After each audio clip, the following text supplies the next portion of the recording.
ప్రజాపతి. ఈ 38 లక్షణాలు యేసులో నాకు కనపడ్డవి. ఈ 38 లక్షణాలు కలిగిన భారతదేశపు దేవతలు ఎవరైనా ఉన్నారా, ఉంటే నాకు చూపగలరా, యేసును వదిలేసి నేను ఆయన్నే వెంబడిస్తాను అని అడిగితే మేము అట్లా చూపలేమన్నారు. చూపలేమన్నారు. మరి చూపనప్పుడు యేసుని ఎందుకు నేను నమ్మకూడదు అంటే వాళ్ళు అన్నమాట ఏంటంటే, ఈ మతం ఆ మతం మీరు కలపకూడదు, అట్లా ఏ మతానికి ఆ మతం వేరు ఉండాలి అని చెప్పారు చిన్నజీయర్ స్వామి గారు.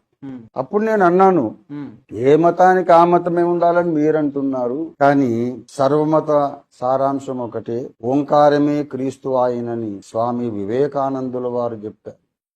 మీరు వివేకానందులతోనే విభేదిస్తున్నారు స్వామీజీ, స్వామి వివేకానందులతో మీరు విభేదిస్తున్నారు, కనుక నేను మీతో ఏకీభవించలేను, విత్ ఆల్ డ్యూ రెస్పెక్ట్ అని నేను చెప్పాను. వాళ్ళకి సమాధానమే లేదు.